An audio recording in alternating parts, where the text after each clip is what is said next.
Enjoying the show? You can help others find it and enjoy it too by giving us a 5-star rating or review.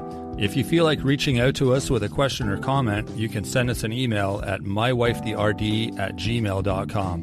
And don't forget to visit our website at mywifethedietitian.com, as well as our social media pages. We're on Facebook, Instagram, and YouTube. Enjoy the show. It's Rob and Sandra from My Wife the Dietitian, and this is Nutrition Nuggets. Hey, Rob. Hello, Sandra. I wanted to bring How are you? I'm pretty good. Oh, good. Okay. How are you? Just getting that out of the way. I'm fantastic. Oh, that's good. Oh, yeah. That was a fun episode about camping. Oh, it's fun to share some stories, right? People are getting to know us a little bit at a time. And you guys are crazy. Yes, we are. That's why they love us. Fun times. So, a little nutrition nugget. Oh, are we going to talk about some nutrition nuggets? We're going to talk about, well, I keep hearing this from clients about, this is more of a strategy. It's how protein at breakfast can help you lose weight. And I know we've done other episodes around breakfast and protein and fiber and plant foods and all that, but I want to just get into this and talk a little bit about the why the protein at breakfast can help you lose weight, the how, and the what foods. It reminds me of that. This is it's just how my brain works story, but it reminds me of that little, I don't know if it's a riddle, but it's like if you teach the fisherman to teach someone to fish, they'll catch fish forever or something. You know, that little riddle? Oh, right. So this, what I'm trying to say is it's good for people to understand things instead of just saying, okay, the rule is blah, blah, blah, but I don't understand it, but that's what the rule is. But so now we're explaining the rule. So then it makes sense to people. It will maybe stick with them more. Yeah. Right? Well, because, it came about because I know what it was. Sorry. Okay. Give a man a fish and he can feed his family for dinner or something, and teach a man to fish, or a woman, and he can feed his family forever. Something like that. Yeah. So that's sort of related. And then you get a lot of omega-3s too. Oh, exactly. And you can actually have fish in your breakfast. We'll get to that. Now we're getting on a tangent. It's my fault. Sorry. Okay, you can carry on now. I'll stop interrupting. Okay. No, that's fine. A lot of times when I'm working with clients, I hear they are, eating a bagel and cream cheese for breakfast, or their cereal for breakfast, or a muffin like Tim Hortons or whatever type of muffin. And when we start working together, that's one of the first things we work on is changing the breakfast kind of menu. Yeah. Yeah. Helping them to get protein at their breakfast. So we want like around 20 grams of protein. It's funny that, you're right. It's the classic breakfast. And you go to like the continental breakfast they serve at a motel or hotel when you stay there. It's always fruit, cereal, muffins. Like there's no protein. The milk, I suppose, the yogurt, maybe a little bit, but not everyone eats that stuff. And I think a lot nowadays, if people are so busy, it's the grab and go kind of breakfast, which is the muffin, right? Or the bagel. And there's not a lot of, traditionally, there's not a lot of protein options unless you're having the big full spread of eggs and bacon and all that. So. True. Yeah, exactly. And actually we did an episode called Breakfast Foods to Ditch, and that was Nutrition Nuggets 48. Mm-hmm. So that's a good one to look back on for people.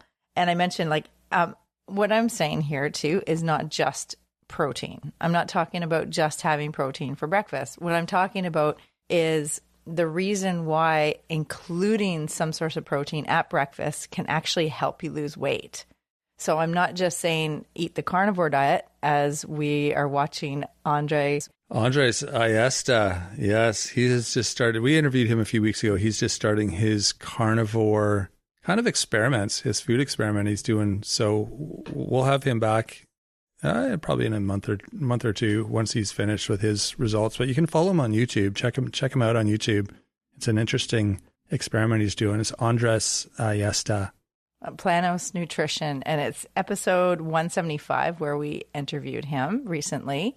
And Yeah, he's starting it. And I think it's a 60-day. So it's 30 days of the whole food and then a 2-week washout period of just regular eating and then the carnivore diet. Mm-hmm. And, obviously he's going to get protein at breakfast in the carnivore diet. Yeah, I would think so. But do you remember the risk of the extreme? Well, yeah, there's a lot of crazy stuff. There's like colon cancer and or colorectal cancer, is that what it's called? And heart disease and I think there's a lot of sort of nasty health effects if it's taken to the extreme. Yeah. Long term. Cholesterol coming out your oh, that's what you mean. Yeah, elbows and your palms of your hand and out of your skin, like actually leaking cholesterol. That was what happened. We were talking about that kind of extreme case of the Florida man who was just doing it to the nth degree. And yeah, you're doing it too much and there's fat leaking out of your pores. Yeah. Yeah. So you need to dial it back a bit at that point. Yeah. So anyways, it'll be interesting to see what happens with that experiment that he's doing. Yeah. I'm curious. Yeah. It's really cool to watch this whole experiment unfold. Mm-hmm. Yeah. No, it'll be good. So we'll keep you all posted on that. Yeah. Yeah. So looking at how protein at breakfast can help you lose weight. So we know that one of the most effective ways to lose weight is to include protein at breakfast. It helps curb the appetite and it keeps you from overeating. Mm-hmm.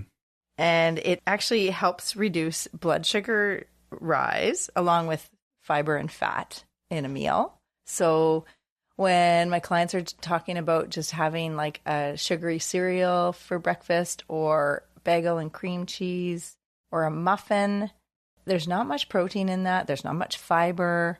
You're not getting those effects that help reduce the blood sugar rise. Plus, what happens is we know that if you include the protein in the breakfast, you end up having less cravings later in the day. Right. There was one study I wanted to mention with women. This was a 12-week study, and they increased their protein from 15 to 30% of the total calories, like as protein calories. Mm-hmm. And they ended up losing 11 pounds or 5 kilograms. So if you think of a pound of butter, 11 of those. Oh, wow. I know. And they ended up eating 441 fewer calories a day. So because of and this is over 12 weeks, and their insulin and leptin and ghrelin, which are the hormones responsible for hunger and appetite and blood sugar response, are all affected with having some protein at breakfast. And this was in the American Journal of Clinical Nutrition in 2005. Interesting. So that was an interesting study. There was 19 women in that study over the 12-week period. Question for you, and this is based on something that Andre said when we were discussing different diets on the episode we did with him a few weeks ago. He said a lot of diets seem like they work not because of what you're eating, but because of what you stop eating. And I wonder how much of that plays into here, because if you're eating more protein, maybe you're eating less bagels and cream cheese, right? Like you're changing your calorie intake, where you're getting your food, your calories from, right? I'm sure that's part of why people are losing weight. I guess it doesn't matter. I'm just curious if that sort of plays into here too, I would think though, right? You're just replacing the bad food with protein. Yeah. I mean, part of it is like, is it the actual makeup of protein that helps you lose weight, or is it the fact that you're eating protein instead of bagels and cream cheese, or both? Just in general? Yeah. It's the actual protein in the breakfast. Okay. So that actually helps satiety. It helps the hormones that end up affecting your appetite in the morning and later in the day. So, for example, if we did a study and we gave one group a higher protein, like we replaced their bagel and cream cheese and their muffins and all that with a high protein replacement, whatever that would be, and we gave another group spinach, a bowl of spinach.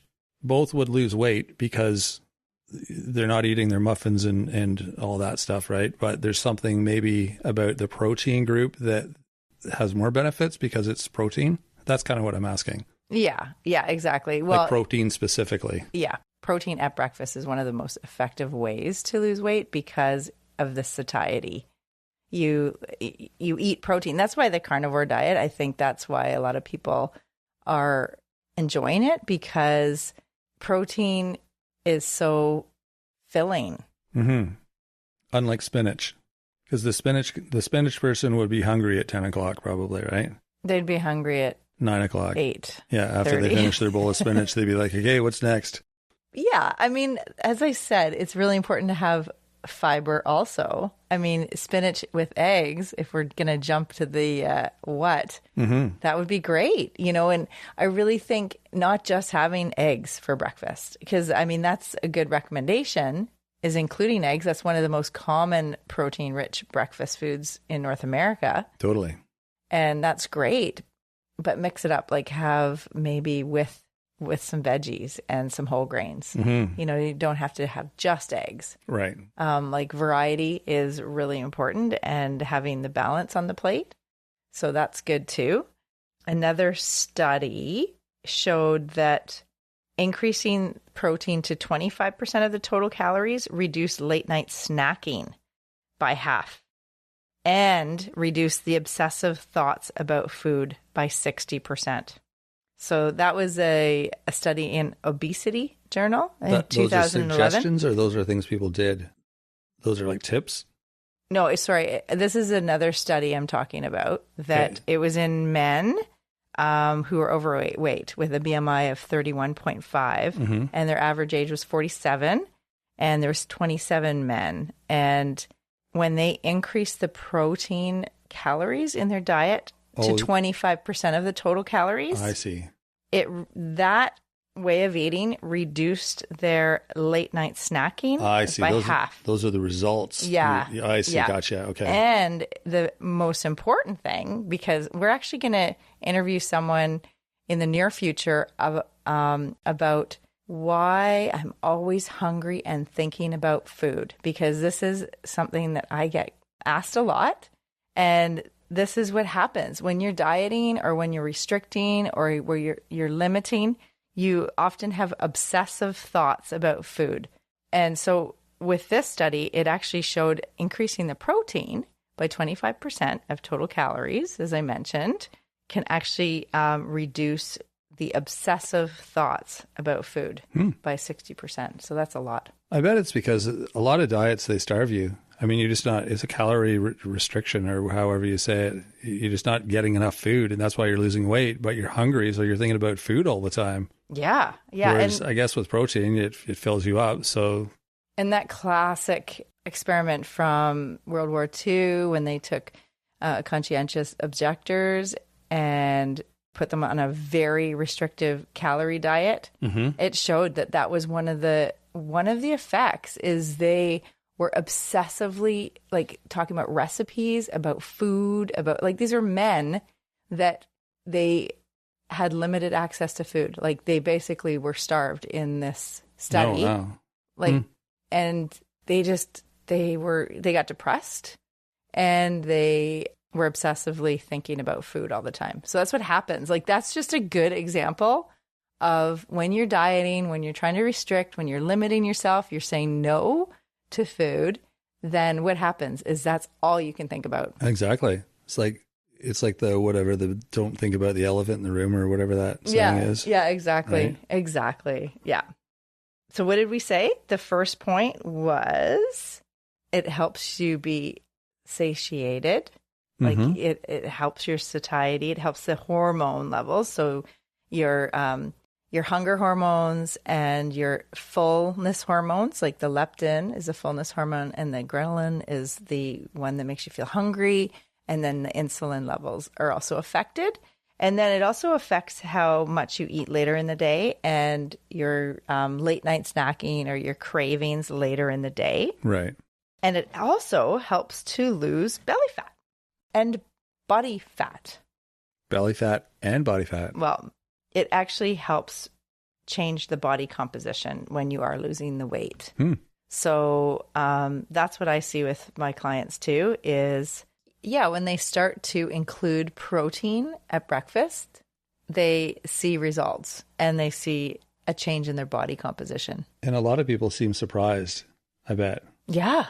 They didn't realize that it could actually work like this. Because it's not really a common strategy that I'm familiar with anyway, is like eating more to lose weight or eating lots of protein to lose weight. You know, like it's like, what? That's different. Like I've never heard that before. I thought I was supposed to cut calories and like weigh myself all the time and, you know, like eat like rice crackers for lunch and all these things, right? But you're just like, no, you got to eat more, you got to eat protein and then they're seeing, they're seeing results. So they're like, holy moly, this is working. Yeah, absolutely.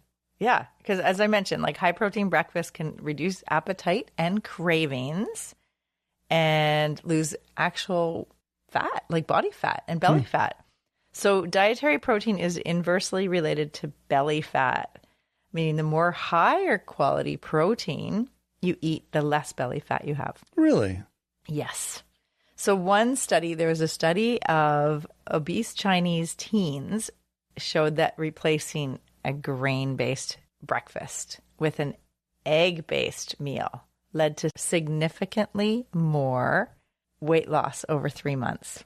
Okay. So they're replacing, and when you say grain-based, do you mean like bagels or do you mean like oatmeal? Yeah. Well, probably just your regular like cornflakes kind of cereal, cold cereal kind of that everyone has, right? That's my guess. Yeah. Or some kind of grain like pancakes or waffles or Eggos or whatever people eat. In another study, people on a weight loss program received either an egg breakfast or a bagel breakfast with the same amount of calories. I would want both. I'd want the egg and the bagel. You would. Yeah. I know. And after 8 weeks, so 2 months? When I'm on the plane, I always ask for peanuts and cookies. And the guy beside me always looks at me and goes, really? You can get both? I'm like, heck yeah, dude. He's like, well, I want both too. And the flight attendants always have that little like smile, like, oh, you figured out the secret. Mm-hmm. Like, yeah, we did. Sorry, exactly. I cut you off. No, that's okay. So after 8 weeks of either an egg breakfast or a bagel breakfast, those eating the egg breakfast had 61% higher reduction in their BMI and 65% more weight loss and a 34% greater reduction in their waist measurements. Wow.